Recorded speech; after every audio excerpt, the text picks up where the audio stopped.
안녕하세요. 전 이제 막 부록의 나이가 된 40대입니다. 저는 제주에서 자고 날았어요. 그러다 취업을 하면서 홀로 서울에 올라와서 타지살이를 하게 되었죠. 제주에 살았다고 그곳이 고향이라고 하면 다들 부럽다고 말하지만 오히려 제가 부러운 건 서울 사람들이었습니다. 제주 참 아름답고 예쁘죠. 그런데 결국 사방이 바다로 둘러싸인 섬이잖아요. 뭔가 이곳에 갇혀서 산다는 생각이 컸었고 뭔가 답답했습니다.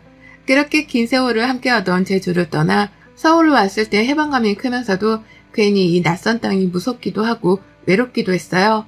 그치만 그럴수록 더 씩씩하게 더 용감하게 살려고 노력했습니다. 제가 제주를 떠나면서 다짐한 게 하나 있거든요. 제주집에 내려갈 때는 꼭 한 단계씩 성장한 모습으로 멋지게 내려가서 나만 보고 평생 고생하시던 우리 부모님께 좋은 모습을 보여드려야지 싶었죠. 제가 외동딸이라 금이야 오기야 컸거든요. 그런 딸내미가 홀로 서울 땅에 갔으니 얼마나 걱정이 되셨겠습니까? 그 마음을 누구보다 제가 잘 알기에 제주를 하루 만에 있다 오더라도 자주 가려고 노력을 했습니다. 저 또한 부모님을 보고 와야 뭔가 마음이 안정되는 느낌이 들더라고요. 제가 하던 일은 화장품 관련된 회사 본사에서 일을 했습니다. 광고 마케팅 쪽 전담해서 업무를 했었기에 늘 유행에 민감했고 바쁘기에 야근이 잦은 직업이었죠. 큰 사람이 되고 싶고 성장하고 싶은 마음에 이 악물고 일만 죽어라 하고 발전을 시키고를 반복했더니 결국 저도 직급이란 게 생겼고 누군가에게 떳떳하게 제 직업을 자랑할 수 있는 정도의 위치가 되었습니다. 그때부터 연애를 본격적으로 시작했던 것 같아요. 그 전까지는 솔직히 사치라고 생각을 해서 잘 하지 않았던 것 같습니다. 그런데 딱 시기적절하게도 제가 온 마음을 다 바쳐 사랑할 수 있던 사람이 제게 나타났죠. 그게 바로 제 남편이었습니다. 저보다 2살이었던 남편은 외롭던 제게 외로울 틈을 주지 않을 만큼 정성을 쏟으며 사랑을 줬어요. 그 덕분에 그 사랑을 온전하게 받으며 저희는 3년간의 연애를 했습니다. 남편이 참 좋았던 게 제가 일에 약간 미쳐있고 성공에 미쳐있는 걸 알았는데 적당히 멈춰줄 땐 멈추게 해줬고 그러면서도 제가 위로 올라갈 수 있도록 또 옆에서 내조도 아낌없이 해줬어요. 한마디로 3년간의 연애는 모두 저에게 맞춰줬던 사람이었습니다. 그게 늘 고마워서 저 역시 산소한 거든 큰 거든 늘 남편에게 마음을 담아 제 마음을 표현했던 것 같아요. 3년의 연애의 끝으로 저희 부모님도 뵐 겸 여행 겸 제주도를 가게 되었고 그때 전 프로포즈를 받고 결혼을 약속했습니다. 결혼은 당연히 지금과 같겠지. 저는 그렇게 생각을 했었어요. 물론 연애 때처럼 프리하진 않겠지만 그래도 이 사람과 함께라면 전 정말 행복할 거라고 확신했습니다. 실제로 결혼하고도 연애 때와 별반 차이가 없을 정도로 남편은 저를 위해 노력을 많이 해줬어요. 그래서 전 제가 할 수 있는 집안일들을 하며 남편의 수고를 덜어줬습니다. 저희 부부는 한마디로 표현을 해보자면 서로를 위해 서로가 우선인 그런 부부였어요. 그렇다 보니 싸울 일도 딱히 없었고 이 생활이 너무너무 행복하고 좋았죠. 그러나 힘들었던 부분들이 하나씩 생기기 시작했습니다. 전 외동이지만 일찍부터 부모님 품에서 벗어나 독립을 하며 살던 사람이었지만 남편은 독립이 안 된 상황이었어요. 아직도 신우와 신모에게는 남편의 돈이 필요하던 상황이었고 남편이 버는 돈이 온전히 남편 게 아니었죠. 이 사실을 제게 말해준 적도 없고 물었을 때 별말도 없었기에 전혀 알지 못했습니다. 그런데 점점 이상한 거예요. 제게 오픈을 했던 벌이가 분명히 있는데 매달마다 남편이 돈에 쪼달리는 모습을 보였고 원래 그런 캐릭터가 아닌데 점점 돈을 아끼며 돈 얘기만 하면 예민해지는 모습들도 보였습니다. 저도 그렇고 남편도 그렇고 엄청 여유 있는 정도는 아니어도 절대 여유가 없는 상황은 아니었어요. 연애 때도 결혼 때도 말이죠. 그런데 뭔가 이상한 겁니다. 계속 이상하다 느끼고 있었는데 어느 날은 제게 그러더라고요. 생활비를 딱 한 달만 못 낼 것 같은데 이해를 해달라고 말이죠. 그래서 앉혀두고 물었습니다. 생활비를 내고 못 내고가 중요한 게 아니라 무슨 일 때문에 그러는지를 나한테 말해줘야 하는 거 아니야? 우리가 부부인데 돈에 관련된 건 당연히 상의하고 그래야 하는 거 아닌가? 그냥 이유는 묻지 말고 딱 한 달만 부탁할게. 아니 여보, 그런 건 어렵지. 무슨 일이든 난 공유해야 한다고 생각해. 물론 부부끼리도 사생활은 존중받는 게 맞다고 생각하지만 이건 돈에 관련된 일이잖아? 그럼 당연히 공유해야지. 말해봤자 어차피 당신이 이해해줄 것도 아니고 내가 말할 이유가 없다니까? 그냥 좀 묻지 말고 그렇게 하자. 이상하네 정말. 늘 솔직하게 다 털어놓던 사람이 이렇게까지 말을 안 한 거면 난 더 수상해서 꼭 들어야겠는데? 남편과 연애와 결혼을 포함해서 처음으로 큰 소리까지 내며 싸웠던 날입니다. 끝까지 제게 이유를 말하지 않는 거예요. 그러면서도 제게 이해를 못 해주냐고 뭘 그렇게까지 알려 하냐며 막 뭐라 하는데 오히려 제가 황당했습니다. 결국 이유를 듣지 못했지만 전 뭔가 문제가 생겼다는 것에 확신을 하고 남편 앞으로 이것저것 알아보기 시작했어요. 그러자 놀라운 사실을 알게 되었죠. 남편이 본인 앞으로 3금융 대출을 3천만 원, 1천만 원, 500만 원 이렇게 총 3번을 해서 거의 5천만 원에 달하는 금액을 대출한 사실을 알았습니다. 더 웃긴 건 이 모든 돈이 신우와 시모에게 갔다는 거예요. 전 이 사실을 알고 남편에게 뭐라고 했습니다. 대체 무슨 일이 있길래 3금융에 이딴 대출을 받아서 집에다 돈을 해준 거야? 이래서 생활비를 한 달 못 주네 뭐네 이유를 묻지 말아라. 나더러 그렇게 소리친 거니? 당장 얘기해. 당신 뭐 내 뒷조사까지 하니? 뭐 하자는 거냐 정말? 헛소리 하지 말고 묻는 거에 대답이나 해. 대체 무슨 상황이냐고 지금. 뭔 상황이겠니? 돈이 필요한 상황이니까 해준 거지. 뭘 물어. 몰라서 묻냐 정말로? 당신이 뭔데 나한테 소리치고 뭐라고 하는데? 지금 태도가 그게 뭐야? 당신이 내 입장이면 화가 안 나겠어 지금? 결국 이날도 불나도록 싸웠습니다. 대충 내용을 들어보니 신우와 시무가 함께 무슨 일을 시작했었는데 그게 다단계 비슷한 거였나 봐요. 그걸 하다 빚까지 지게 되었던 거고 거기에 생활비까지 포함해 3금융 대출까지 받아서 시댁에 돈을 준 거죠. 여기에 더 최악인 건 남편이 회사에서 잘리게 된 겁니다. 근태가 좋지 않아서 결국 잘리게 되었다고 하네요. 속이 답답하다 못해 미쳐버릴 것 같았습니다.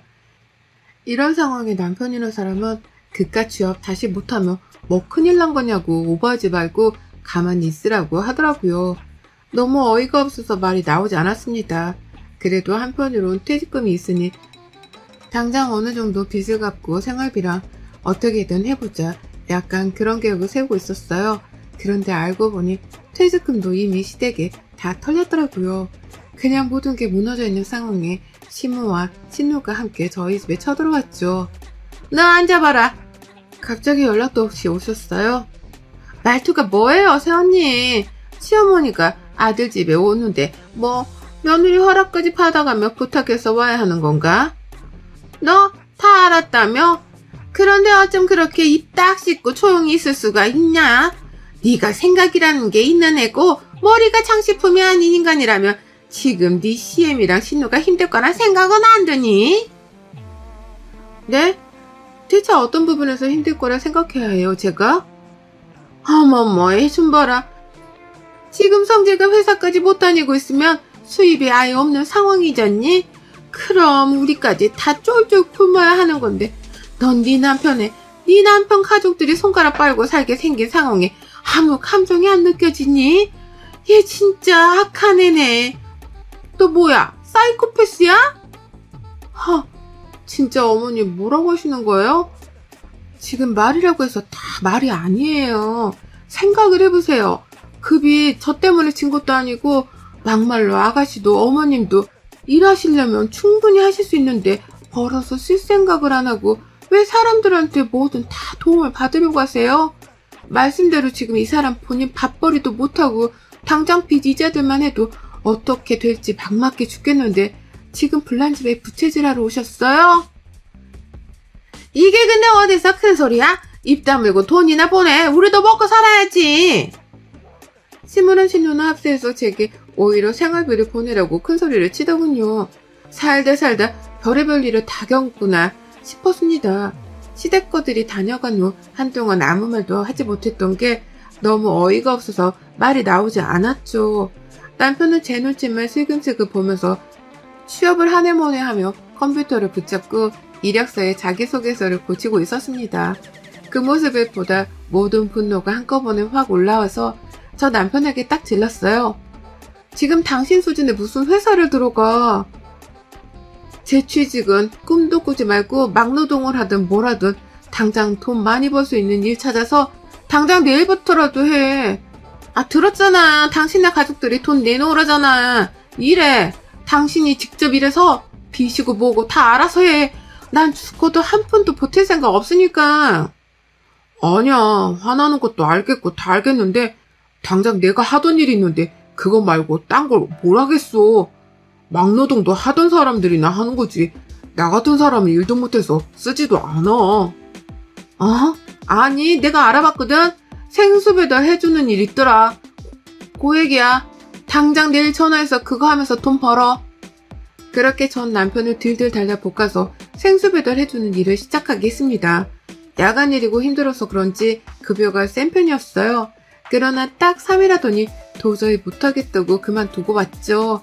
당장 어떻게든 살아보겠다고 현실적인 대안을 주는 제 의견을 모두 무시하고 그저 편하고 쉬운 일만 하려는 남편이 한심했어요. 거기다 일은 다 저질러 놓고 시댁 것들도 남편도 모두 저만 바라보며 돈돈거리고 있는 모습에 진절머리가 났습니다. 결혼한 지 얼마 안 된 상황에 이런 일이 벌어진 거라 차라리 잘 된 건가 싶기도 했어요. 더 늦기 전에 이 관계를 정리해야겠다 싶었습니다. 앞으로도 더하면 더했지 절대 시댁 것들에게서 벗어날 수 없다는 생각을 했거든요. 그 와중에 시모랑 신우는 또 집에 쳐들어와서 제가 퇴근할 때까지 기다렸다가 제가 퇴근하고 들어오니 저를 쥐잡듯이 잡더군요. 예, 내가 생각할수록 어이가 없어서 찾아왔다. 내 아들 돈으로 도움받은 거 네가 뭔데 내 아들을 잡으면서 뭐라고 하는 거니? 네가 준 돈이야? 아니잖아. 그리고 사람이 살다 보면 벌이가 없을 때도 있는 거지. 그럼 와이프인 네가 도와주는 거고 그렇게 돕고 사는 게 가족 아니니? 네 남편 가족 아니냐고. 어머님, 제발 그만 좀 하세요. 그리고 이렇게 무작정 집에 찾아오지 좀 말아주실래요? 저 너무 불편하고 싫거든요. 그냥 별로 대화하고 싶지도 않으니 어머님 아들이랑 얘기해서 알아서 하세요. 말씀대로 전 돈 한 푼 보탤 마음 없고 매정하고 독한 년이니 그렇게 아시면 될 것 같은데 왜 자꾸 찾아와서 이러세요? 뭐야? 저 말하는 싸가지 좀 봐라. 아주 넌 돈 몇백도 도와줄 여력이 없냐? 거지 새끼도 아니고 겨우 몇백 좀 몇 달만 도와달라는데 그거 그렇게 싫어서는 벌벌 떠는 꼬라지가 아주 딱 거지 새끼가 따로 없네. 진짜 거지가 쳐들어 거지 새끼라고 하니 묶여서 말이 안 나오네요. 예, 저 몇백도 못 도와드리는 거지 새끼니까 그냥 가시라고요. 이 말 끝에 시모는 흥분해서 제 머리채를 잡으려 했고 전 손에 들고 있던 쿠션을 시모에게 집어던지며 말했습니다. 경고하는데 어머님도 아가씨도 저한테 함부로 하지 마세요. 그쪽들이 아무리 이 사람 가족이라 해도 저한테 함부로 대할 자격 없거든요. 그리고 저 또한 참을 만큼 참고 인간 대접해주려 노력 중이니 선 넘지 마시고요. 이 이상으로 더 하시면 그땐 저도 그쪽들 사람 취급 안 해요. 아시겠어요? 당신 가족들 좀 집에서 나가게 해줄래? 시끄러워서 쉴 수가 없네 진짜. 전 그 후 방에 들어와서 들으란 식으로 노래를 아주 크게 틀어두고 개운하게 씻고 나왔습니다. 그리고 그냥 변호사를 찾아가서 이혼 준비를 해야지 결심했어요. 저도 갈 때까지 갔다는 생각이 들었고 저 사람들에게 더 이상 인간 대접을 해줄 이유도 자신도 없었습니다. 그런데 불행은 한 번에 물밀듯 밀려오는 건지 제 발목을 딱 잡는 일이 생겼어요. 한동안 스트레스를 너무 심하게 받아서 생리를 안 하는 거라 생각했는데 혹시나 해서 테스트기를 해보고 병원까지 가보니 임신을 했다네요. 정말 모의로 했습니다. 아이가 제게 와준 건 너무 기뻤지만 왜 하필 지금 이 순간일까 싶었어요. 그치만 금세 마음의 정리를 했습니다. 이혼을 할 거고 아이의 존재는 우선 모른 척 숨겨야겠다고 말이죠. 아이가 생겼다는 걸 알면 이혼이 쉽지 않을 것 같았거든요. 결국 변호사를 찾아가 모든 상황을 의논했고 준비를 했습니다. 전 저대로 이혼 준비를 철저히 하며 남편에게 임신 사실을 숨기며 살고 있었는데 결국 남편에게 임신했다는 걸 걸리고야 말았어요. 남편은 임신 사실을 알고 한참을 주저앉아 울더니 입을 열었습니다. 아 정말 미안해 여보. 오죽했으면 임신했는데 말도 못했을까. 정말 미안해. 나 정신 차릴게. 당신 말대로 내가 지킬 가족은 이제 당신이랑 애기니까 엄마랑 희재도 알아서 살도록 내가 잘 정리할게. 그리고 생수택배 그거 다시 할게. 아니 그러지 마. 있지? 난 당신이랑 이혼할 거야. 그만하고 싶어. 이감계 제발 멈추자. 날 위해서 아이를 위해서 그렇게 해줘. 양육비고 뭐고 당신 너 알아서 잘 살아. 얘는 내가 알아서 책임지고 키울 거니까 딱 하나만 약속해줘. 평생 당신이 아빠라는 사실만 아이한테 알리지 말고 그냥 죽은 아빠처럼 그렇게 살아줘라. 그런 말이 어딨어 여보. 그래 실망한 거 알아. 다 이해해. 그치만 한 번만 날 믿어주라. 그 후 남편은 바로 생수택배 일을 바로 시작했고 하루가 다르게 살빠지게 보일 만큼 열심히 하더군요. 집에 와서는 제가 집안일을 할까봐 미리 알아서 청소고 보고 다 해두고 말이죠. 저희 부부는 대화는 없었지만 그저 남편이 노력하는 모습만이 보이는 그런 상태로 살고 있었습니다. 저 역시 바보 같지만 흔들렸어요. 뱃속에 있는 태어나지도 않은 이 작은 아이가 너무 안쓰러웠고 제발 남편만 정신 차려주면 괜찮을 텐데라는 미친 희망과 기대를 한 것 같습니다. 그렇게 결국 남편의 노력에 못 이기는 척 우선은 살았어요. 남편의 노력에 점점 미움이 녹았고 실제로 남편은 시댁 것들이 제게 접근하지 못하도록 최선을 다해 막았습니다. 그 덕분에 시댁 것들과 마주하는 일이 없으니 스트레스를 받지 않고 편히 살았어요. 당장 한두 달 생활비는 모두 제 몫이었지만 남편이 벌면서 점점 다시 예전처럼 함께 해나갔고 시댁 것들 때문에 진 빚을 갚으려 더욱 열심히 살던 남편이었습니다. 그래서 저 역시 묵묵히 그 모습을 응원해줬어요. 그러던 중 시댁에 또 문제가 생긴 겁니다. 시댁이 살고 있던 집 보증금 4천만 원을 올려달라고 했고 시댁은 돈이 없는 상황이었죠. 당장 그쪽에서 오래 살기도 했고 지인 이웃들도 다 그쪽에 있고 이사가 가기 싫다는 게 시댁 입장이었습니다. 그런데 어쩌겠어요. 4천만 원이 없으면 이사를 해야죠. 남편 역시 제 옆에서 통화를 할 때 이렇게 말을 했거든요. 이사를 가던가 해야지 당장 4천만 원을 어떻게 마련하냐며 더 이상 돈 얘기하지 말라고 하지 않았냐며 신문을 엄청 싸웠습니다. 전 불안해지기 시작했고 불안은 결국 현실로 다가왔죠. 시댁 것들은 남편까지 완강한 모습을 보이니 결국 집에 쳐들어왔고 이전의 악몽이 시작되었습니다. 저기 새언니, 해도 너무한 거 아닌가? 새언니 지금 임신 중인데 어떻게 그럴 수가 있지? 나중에 새언니 새끼가 언니 나몰라라 하고 지 와이프한테 홀딱 빠져서 그러고 있음 언니는 좋겠어요? 그거 진짜 여우 주시고 부모 가슴에 대못받게 하는 건데 언니 진짜 악녀네. 기말 필요 없고 4천만 원 주던가 아님 니네 집에 들어와서 살 거다. 결정해. 제가 왜 그 통보에 답을 해야 해요? 4천도 없고 저희 집에 함께 살 이유는 더더욱 없어요. 돈이 없으면 형편에 맞는 집을 구해서 나가는 게 맞지 한두 살 먹은 애들도 아니고 언제까지 그렇게 아들 등에 빨대 꽂고 쭉쭉 빨아먹고 사실 거예요? 알 쪽팔리세요? 전 지금 임신해보니 더더욱 이해가 안 가네요. 시댁 것들은 이후에도 몇 차례를 찾아가서 뒤집고 소리치고 난리를 쳤고 남편은 처음에는 절 말리고 소리치고 싸우더니 어느 순간 뒤로 쓱 빠지더군요. 저 인간을 믿는 게 아니었는데 말이죠.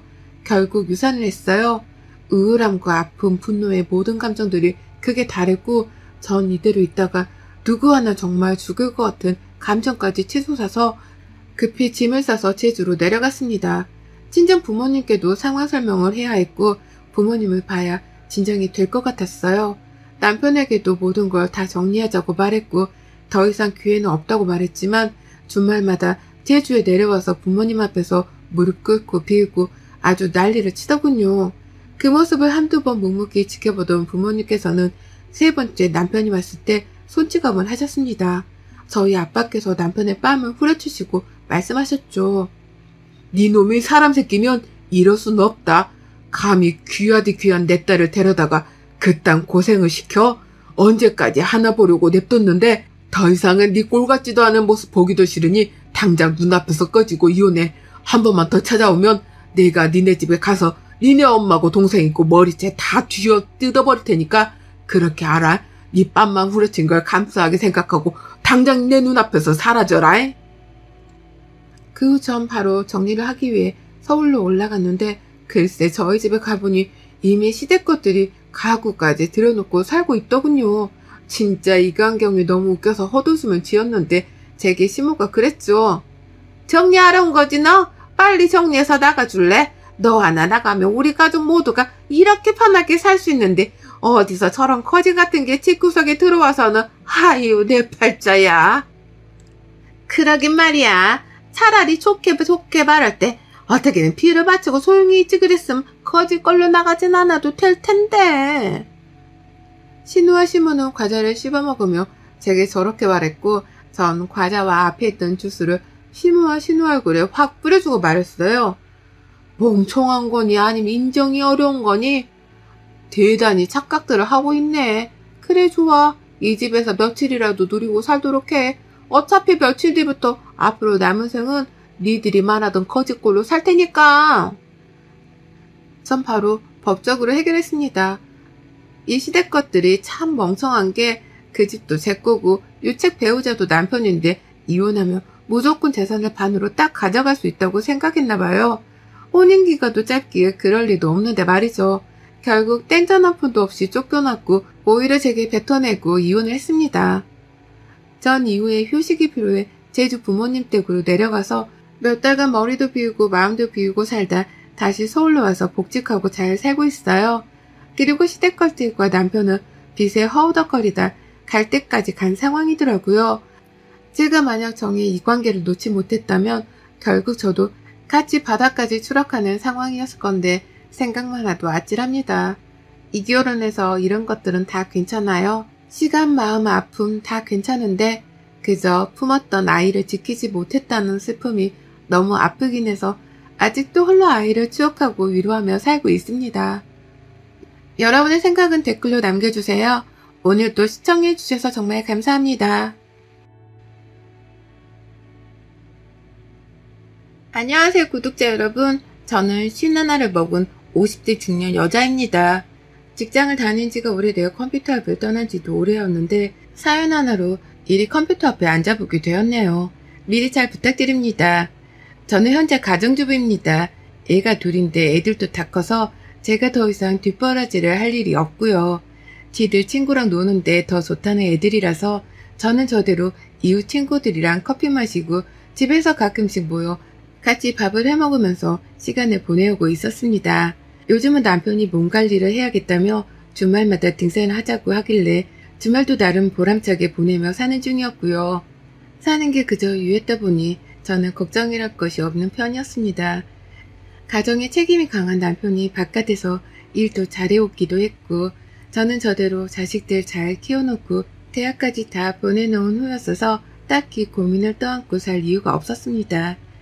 하지만 팔자 좋게 보이는 저에게도 고민이란 게 있었어요. 그래서 이렇게 이 나이 먹고 눈까지 침침해지고 있는데 컴퓨터 앞에 앉게 되었고요. 저희 시댁은 보통의 집안들과는 좀 다르다고 할 수 있는 것이 많았어요. 하나는 시어머니셨고 하나는 형제자매들의 우애였는데요. 시어머니가 오래전부터 병치레를 좀 심하게 하셔서 집안에서는 가장 걱정을 많이 할 수밖에 없는 분이셨습니다. 실제로 제가 결혼하고 난 후에 입원하고 수술하신 것만 수차례가 넘으셨고요. 수술을 받고 나면 치료 후유증으로 또 고생을 많이 하시느라 가족들이 번갈아가며 신경을 많이 쓰고 살아야 했어요. 자식된 입장에서 부모가 아픈데 보살피는 건 당연했는지라 저도 며느리로서 제 할 일을 하며 최대한 어머님 뒷바라지에 도움을 주려고 했고요. 하지만 이게 시간이 지날수록 점점 힘든 점도 있더라고요. 형제자매들 간의 수준격차가 벌어지기 시작하면서 일방적으로 한쪽에서만 시어머니의 병간호 비용을 대고 노동을 할애해가며 시간을 쏟아야 했던 겁니다. 가장 힘든 건 맏며느리인 저였고요. 남편한테는 위로 누나가 하나 있고 밑으로는 남동생이랑 여동생이 하나씩 있습니다. 사실상 남편이 장남이라서 시어머니를 가장 각별하게 챙기긴 했으나 남편 혼자서 시어머니 뒷바라지를 하는 게 한계가 있었죠.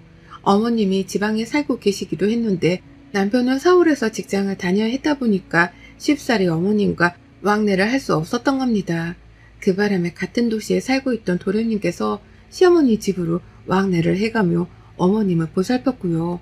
병원에 갈 일이 있거나 도움이 필요하면 직접 어머님을 챙겨가면서 지내주셨죠. 저희는 그게 감사하다고 따로 도련님께 돈을 붙여드리며 금전적인 도움을 주려 했고요. 하지만 이게 지속이 될수록 저희 남편과 도련님 쪽에서만 일방적으로 돈을 쓰게 되며 힘든 점이 한둘이 아니더라고요. 저희 애들도 대학을 가게 되어 등록금을 내줘야 했고 도련님네도 살림이 팍팍한데 어머니 병치레는 날이 갈수록 늘어가다 보니 서로가 부담을 느끼기 시작했죠. 도련님이 힘들어 죽겠으니 직장을 그만두고 지방으로 내려오라 화를 내실 때마다 남편도 참 난감해했었고 그렇다고 갑자기 시어머니를 서울집에 모셔올 수도 없는 노릇이어서 각자가 각자의 입장에서 난처했습니다. 제 아무리 시어머니랑 갈등 없이 잘 지내고 있었다고는 하지만 그렇다고 해서 제가 시어머니를 모시고 싶은 마음도 없었고요. 그런데 그 와중에 어머님은 자식들한테 모두가 다 공평히 재산을 나눠주겠다고만 말씀을 하셨답니다. 재산이라고 해봤자 지금 살고 있는 지방의 전원주택 하나와 인근에 있는 산 대지 몇 평이 전부였었는데요. 자신의 병치레를 도와주고 간호해주고 있는 아들들한테만 나눠주는 게 아니라 전혀 신경을 쓰지 않고 지내고 있는 시누이들한테까지 싹 다 공평히 나눠줄 거라고만 하시더라고요. 그러니 남편이랑 도련님 입장에서는 억울하잖아요.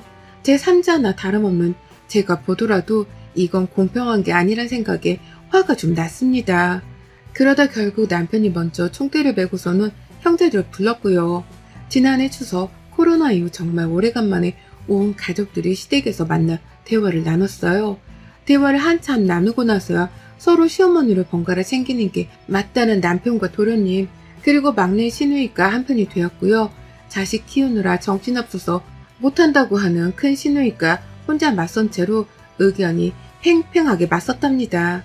큰 시누이는 늦지막히 결혼을 해서 애를 셋 낳았거든요. 막내 아이가 아직 고등학생이고요.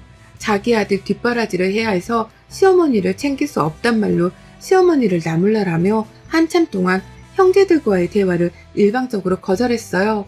여자는 출가 외인이니까 친정일에 돈까지 들어가면서 나설 수 없다는 말로 끝까지 자신을 대변했는데요. 그런 와중에도 시어머니가 재산을 공평하게 나눠줄 거라고 하신 것에 대해서는 끝까지 부정도 안 하고 받으려고만 하더라고요. 힘든 일을 하고 싶지는 않은데 재산은 공평하게 나눠보고 싶다는 큰 시누이의 못된 식구가 훤히 보였던 날이었습니다. 그 꼴을 보며 저나 나머지 식구들은 모두 한마음 한뜻으로 큰 시누이를 원망했고요. 그렇게 대화가 제대로 끝나지도 않은 채 일방적으로 종료가 되었어요. 자기 애가 공부를 해야 해서 얼른 가봐야겠다며 큰 시누이가 먼저 시댁을 떠났거든요. 그 바람에 나머지 식구들도 어영부영 하다가 제대로 된 결론을 내리지도 못한 채 각자의 집으로 해산을 했고요. 형제자매가 많으면 이런 크고 작은 사소한 돈 문제가 큰 갈등을 일으키구나 싶은 마음에 얼마나 씁쓸하고 또 안타까웠는지 모릅니다. 사는 게 풍족하지 못하면 말년에 이런 꼴을 당하는구나 싶어서 절대로 자식한테 돈을 퍼주기만 하지 말고 내 몸은 내가 챙기며 살아야겠다 싶기도 하더라고요. 그러다가 정말 뜻밖에도 큰 시누이에게서 먼저 연락을 받았어요. 큰 시누이가 남편한테 바로 전화를 한 게 아니라 저한테로 바로 연락을 해서는 의견을 구하더라고요. 남매끼리 갯돈을 모아서 앞으로 지출을 하게 될 시어머니의 병원비나 간병 비용을 대면 어쩌냐고 말이죠. 각자 일정 돈을 공평하게 모아서 한 통장 안에 저축을 하고 그 돈으로 쭉 어머님을 보살피고자 하는데 너무 괜찮은 생각이더라고요. 그래서 저도 바로 남편한테 말을 전하고서는 좋은 아이디어 같다며 뜻을 모았죠. 남편도 큰 누나가 웬일로 철든 소리를 했냐며 새삼 놀라워했고 도련님과 아가씨는 바로 갯돈을 모으기 시작하자며 행동으로 옮기셨답니다.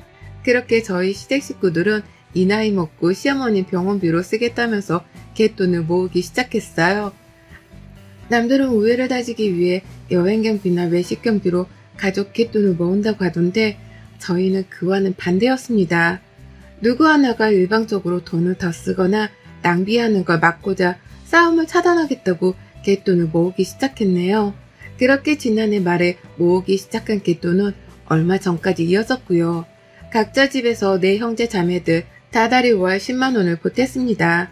10만원은 큰 시누이가 낼 수 있다고 말한 최대 금액이어서 정해진 것이었고요. 저희 남편은 자기가 가장 돈을 많이 버는 형제이니까 좀 더 보태겠다며 자진해서 다달이 월 20만 원을 보내고 있었어요. 저희 아가씨도 지금껏 경제활동을 하고 있다는 이유로 월 20만 원을 보내고 있었고요. 그렇게 각자 형제들이 다달이 모으는 돈이 60만 원이었어요. 가끔씩 저희 애들도 할머니 병원비에 보태고 싶다며 알바 비용을 보내준 덕분에 벌써 모이고 모인 돈이 500만 원이 넘었습니다. 어떻게 보면 적은 돈이었지만 얼마든지 도련님께서 어머님을 데리고 병원에 가고 간병을 하며 쓸 때에 요긴하게 쓸 수 있는 금액이었죠. 그 돈으로 나중에 어머님 장례 비용도 지불할 테니 큰 불만이 없이 돈을 지불하고 있었어요. 그러다 정말 황당한 소식을 전해 들었습니다. 통장이랑 카드는 시어머니를 가장 가까이에서 모시고 있던 도련님이 가지고 있었는데요. 도련님의 와이프인 동서가 저한테 죽겠다는 목소리로 전화를 해서 말하더라고요. 도대체 형님은 카드를 언제 다시 돌려주신대요? 라고 말이죠. 돌려준다고 한 게 벌써 한 달이 다 되어가는데도 여태 소식이 없다며 저한테 대신 형님 행방을 묻더라고요. 형님이 저희 부부가 사는 동네 인근에 살고 계셔서 마음만 먹으면 집에 찾아가 소식을 묻는 게 어렵지 않았기 때문이었습니다. 그리고 그제서야 저랑 남편도 알게 되었어요. 그간 한 달 동안 형님이 가족 갯돈 통장을 일방적으로 가지고 있었다는 걸 말이죠. 지방에 살고 있는 것도 아니고 그렇다고 시댁에 가서 어머님을 보살피는 것도 아니었던 형님이 왜 그 카드를 가지고 있는 것이며 왜 한 달 동안이나 카드를 돌려줄 생각을 안 하고 계신 건가 싶어서 궁금증이 미치도록 올라왔습니다. 무엇보다도 형님이 저희도 모르는 사이에 시댁에 가서 그 카드를 직접 받아오셨을 거라고 생각을 하니 의심이 되어 죽겠더라고요. 도대체 그 카드를 뜬금없이 형님이 왜 가지고 계시는 건가 싶어서 말이죠. 애초에 갯돈을 모으자고 제안을 한 것도 큰 형님이셨기에 저는 설마 하는 생각에 계속해서 형님을 의심할 수밖에 없었습니다. 무엇보다도 저희 남편이랑 저희 애들이 다 같이 나서서 갯돈 통장에 가장 많은 돈을 지불해 왔었기에 그 소중한 돈이 허무하게 쓰이면 어떠나 싶은 걱정에 신우이를 자꾸 더 의심했죠. 그리고는 퇴근한 남편한테 바로 이 사실을 고했고요. 남편조차 모르고 있었는지 바로 도련님이랑 통화를 하고는 어두워진 표정으로 바로 은행 웹사이트에 들어가더라고요. 돈이 혹여나 허투루 쓰이진 않았는지 직접 확인을 해야겠다며 말입니다. 그리고는 우려하고 걱정했던 것이 눈앞에 드러났어요. 은행 계좌 내역을 보자마자 육성으로 아씨라고 탄식을 내뱉는 남편 때문에 직감을 했고요. 제 눈으로 컴퓨터 화면에 뜬 그 내역서를 훑어보는데 남편을 따라서 탄식이 나오는 걸 떠나 욕이 절로 튀어나오더라고요. 자세히 보니까 무슨 식당에서 10만원, 무슨 식당에서 또 10만원, 급기야 저희 동네랑도 가까이에 위치해 있는 한우 맛집이라서 저도 기억을 하고 있는 식당의 이름이 떡하니 계좌 내역에 찍혀 있는데 와, 신우이가 지 입으로 들어가 먹거리를 사 먹느라고 사소히 가족 갯돈을 썼더라고요. 그것도 한 번에 많게는 몇십만원, 적게는 10만원씩 말이죠. 분명 벌써 모아놓은 돈이 몇백은 훌쩍 넘어야 했는데 남은 돈이 꼴라 100만원 언저리에 밖에 없었고 남편은 바로 도련님께 물었죠. 그간의 어머니 병원비며 약값이며 다 내역을 달라고 해서는 총 금액을 계산했는데 신우이가 밖에서 처먹느라고 쓴 돈은 반에 반도 안 되는 금액이었습니다. 결국 그날 남편은 망설일 것도 없이 신우이한테 전화를 했습니다. 안 오면 니네 집으로 쳐들어가서 자식들 앞에서 개 쪽을 줄 거라며 난리를 피웠는데도 신우이가 바빠서 못 온다며 울고 불고까지 하면서 사정을 하더라고요. 그래서 남편은 스피커폰으로 켜놓은 채로 신우이한테 온갖 쌍욕을 날려가면서 혼을 냈죠. 누나가 사람이야? 엄마 병원비 보태려고 남매들끼리 부담 좀 덜고자 모아놓은 돈인데 그걸 멋대로 쓰는 게 사람 새끼냐? 라면서 말이죠. 그런데 남동생한테 욕까지 처먹으면서 혼이 난 신우이가 뭐라고 변명을 한 줄 아세요? 바로 그 집 자식들 애 셋을 들먹이며 이유를 댔어요. 우리 집에 애가 셋이나 있잖아. 막내는 고3이고 몸보신을 시켜야 하는데 엄마가 돼서 제대로 돈을 벌어오는 것도 아니고 내가 잘 먹게라도 해야 마음이 편해서 카드를 좀 썼어. 근데 이거 내가 금방 갚아서 다시 돈을 집어넣으려고 했었어. 정말이야. 라고 말합니다. 지 자식들 걱정부터 하고서는 지 자식들 입에 고기를 먹이겠다며 가족 갯돈을 썼더라고요. 막내가 고3이라서 잘 먹어야 하는 나이라면 말이죠. 제 아무리 그렇다 하더라도 친엄마의 병원비로 탄탄히 쓰려는 돈이었는데 그걸 식당에서 몇십만 원씩 턱하니 결제를 하다니 저로서는 정말 이해를 할 수 없는 신우의 행동이었습니다. 뭐 저런 사람이 다 있나 싶어서 저도 모르게 고개를 절레거리며 흔들었고요. 머리가 지끈거려서 먼저 방 안으로 들어오긴 했지만 들어보니 신우이는 남편한테 아주 싹싹 빌며 매달렸어요. 바로 카드를 돌려줄 거고 자신이 쓴 만큼 돈을 다시 채워놓은 후에 돌려주겠다고 말이죠. 딱 하루만 더 시간을 달라며 아주 애걸복걸을 하며 빌었고 그제서야 남편은 피곤하다며 하루의 시간을 주고선 전화를 끊었답니다. 그렇게 괴로운 하루가 흘렀어요. 저는 억울하고 괘씸한 마음에 잠도 제대로 못 잤습니다. 내 아이들이 고생해서 알바한 돈까지 보태서 채워넣은 통장이었습니다. 저희 남편은 큰 시누이보다 10만원씩 더 보태놓은 걸로도 모자라 가끔씩 그달이 여유가 있으면 10만원을 추가로 더 보내기도 했었어요. 우리 가족이 돈을 가장 많이 보태넣었었고 그래서 사실상 갯돈이라고는 하지만 우리 가족의 지분이 가장 많은 돈이었습니다. 그런데 그걸 시누이가 멋대로 지 자식들 생각만 하고서는 고기를 사 먹이며 썼다고 생각을 하니 분해 죽겠더라고요. 그렇게 뜬 눈으로 시누이를 향한 쌍욕을 마음속에 퍼부어대며 밤을 지새웠고요. 그러다 이른 오후가 되어서야 슬그머니 집을 나섰습니다. 마음은 괴로워 죽겠어도 밤은 해먹어야 했으니 이따 저녁에 애들 해먹일 장이라도 보려고 가까운 대형마트로 나섰어요. 그리고 전 대형마트에 갔다가 정말 꿈에도 상상치 못했던 인물을 마주했습니다. 정말 보자 하니까 사람을 보자기로 아는 건지 큰 시누이를 그 앞에서 마주하고야 말았네요. 그것도 미용실에서 말이죠. 마트에 주차를 하고서 장을 보고 난 후 마트 앞 고창집이 생각이 나서 잠깐 마트 밖을 나갔어요. 혼자 늦은 점심 정도는 먹어야 했어서 그냥 먹고 싶은 거라도 먹어보려고 그 집에 찾아갔다가 곱창을 포장한 후 마트 주차장으로 돌아가고 있었는데요. 한 가게 앞을 지나치다가 저도 모르게 가게 앞에 떡하니 선 채로 시선을 고정할 수밖에 없었습니다. 곱창집에서 몇 블럭 떨어진 곳에 작은 동네 미용실이 있었는데요. 바로 가게 앞 창문에 마주 앉은 채로 시누이가 머리에 파마를 하려는지 온갖 휘황찬란한 것들을 뒤집어 쓰고서는 잡지책을 읽고 있는 거예요. 꼬락 서니까 그 모양이어서 처음엔 시누이인 줄을 몰라봤다가 다시금 보니 시누이였어요. 돈 없다고 고3 아들 걱정이 된다며 팔짝 꼬인 소리만 골라하며 불쌍한 척을 하던 게 바로 어제였는데 아무렇지 않게 파마를 처하고 있는 겁니다. 바로 미용실 유리문을 두드렸어요. 신우 얼굴로 말이죠. 신우는 기겁을 하며 창문 앞에 서 있던 저를 보고 소스라지게 놀랐고요. 저는 저대로 급고를 하고서 여태 도망을 안 치고 있는 신우의 태도에 놀래하며 미용실로 들어갔습니다. 신우이는 파마 기계에 머리가 고정되어 있어서 움직이지 못했어요. 고개도 반쯤 돌린 상태로만 너가 여기 어쩐 일이야? 라면서 저를 향한 놀란 기색을 못 숨기고 묻더라고요. 그리고 전 손에 쥐어든 곱창 포장 용기를 힘으로 짓눌러가며 화를 참은 채 물었습니다. 그간의 갯돈으로 쓴 돈은 다 물어내고 파마를 하시는 거죠, 형님? 라고 말이죠. 하지만 형님은 말씀이 없으셨어요. 이따 얘기를 하자며 저를 얼른 미용실 밖으로 나가라 떠미셨고 뒤에 있는 다른 손님들이 쳐다보는 게 수치스러웠던지 이상한 소리를 하네? 라고 하면서 저를 모르는 사람인 마냥 우스운 척을 하기도 하셨습니다.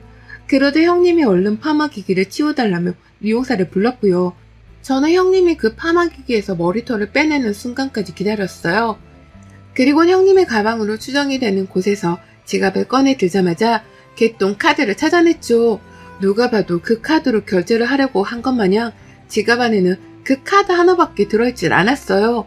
현금조차 없었죠. 제가 무슨 생각을 하고 있는지 눈치챈 건지 형님이 먼저 그러더라고요. 딱 이것만 하고 돌려주려고 했어. 라고 말입니다. 와, 정말 그 순간 일본의 후지산이 폭발을 하는 듯한 상상이 머릿속에 그려졌어요. 얼굴이 시퍼개져가는 게 몸소 느껴질 정도로 화가 나기 시작했죠.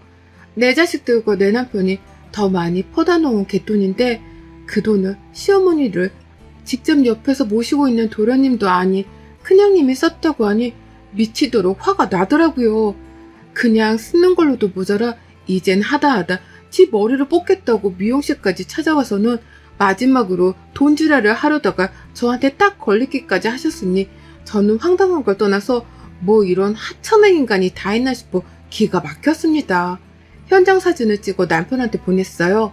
갯돈 카드밖에 들어있지 않던 지갑도 찍어서 보냈죠. 지금 머리 뽑다가 나한테 딱 걸렸는데 어떻게 해줬으면 좋겠냐고 물으니 남편이 딱 한마디 하며 절 거들더라고요. 당신 하고 싶은데 왜? 라고 말이죠. 그리고 전 남편의 말에 따라주기로 했습니다. 비록 집에서 아이 돌보고 남편 거들며 조용히 살아온 세월이 길었다고는 하지만 저도 내면에 자식 키우고 남편 거들며 쌓인 화라는 게 분명히 있었고요.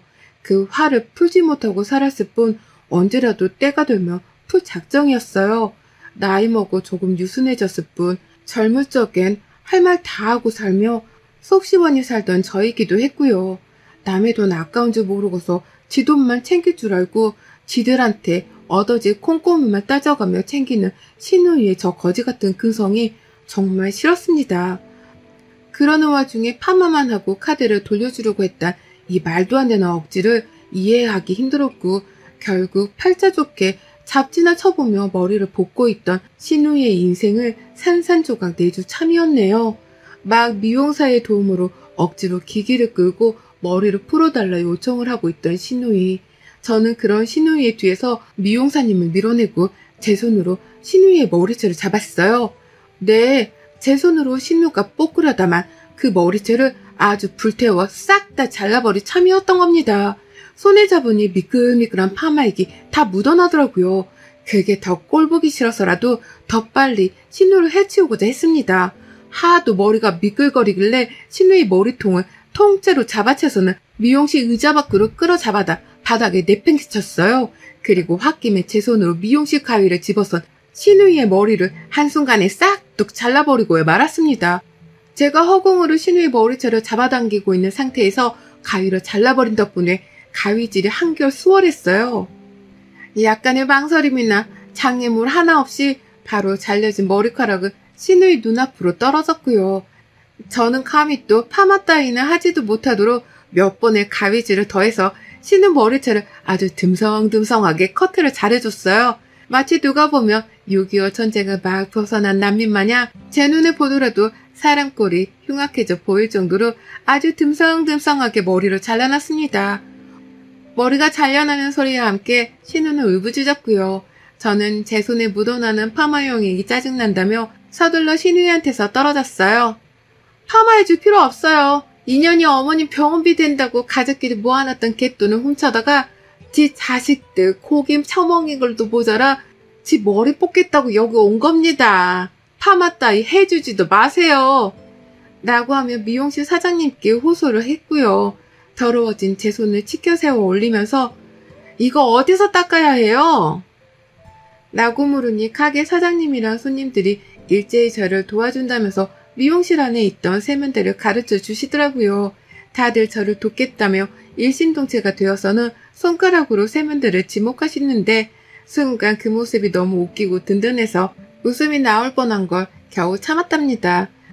저는 미용실 안에서 신우의 머리카락을 잘라버리고 난동을 비운 후 제 손까지 친히 닦고선 입구에 놔뒀던 포장 곱창까지 잘 챙기고서는 미용실을 나왔어요. 뒤에서 여전히 신우는 파마를 하려다 머리채가 잘리고선 어안이 벙벙했던지 울부짖는 소리만 내며 일어설 기미를 보이지 않았는데요. 제가 문을 열고 막 나서려고 하니 뒤에서 미용실 사장님이 따라 안 나서고 뭐해요? 라고 하면서 신우이를 보채더라고요. 저를 따라서 빨리 가게를 좀 나가달라고 말이죠. 미용실에서 나오고 나자마자 괜히 가슴이 벌렁벌렁거려서 뒤를 다시 돌아보진 못했지만 아마 신우이는 가게 안에서도 푸대접을 받다 못해 결제를 할 돈이 없었다 보니 바로 정신을 차리고 미용실에 나왔을 겁니다. 저는 혼자 포장곱창을 곱게 챙겨서는 마트 주차장까지 돌아왔고요. 그제서야 차 안에서 마음을 진정시키고 남편한테 전화를 했어요. 당신이 나 하고 싶은 대로 하라고 하길래 내가 하고 싶은 대로 일을 저질렀다면서 말이죠. 그러니 남편은 딱 하나를 물었습니다. 카드는 챙겼어? 라는 질문을 말이죠. 남편이 원한 건 갯돈이든 카드 딱 하나였더라고요. 그래서 전 남편에게 임무 수행을 완료했다는 대답을 남기고 유유히 개통카드를 챙기곤 집으로 돌아왔습니다. 신우요? 온 가족들의 원망에 욕설을 내뱉으며 거의 소외를 시키기 시작하면서 이젠 태도를 완전히 바꿨어요. 개돈이라는 꽁돈을 좀 얻어보려다가 이제 남매들이 번갈아 가면서 쓴 개돈을 돌려놓으라고 빗뚝촉을 하기 시작한 바람에 스스로 숨고 피하고 도망치려고 엄청나게 발버둥을 치는 중이랍니다. 집으로 전화했더니만 제 목소리를 듣자마자 도망치듯 끊어버리기도 했고 집으로 찾아가겠다고 하니 또 저번처럼 애원하며 당장 돈을 갚겠다며 돈 10,000원을 계좌이체로 보내기까지 했네요.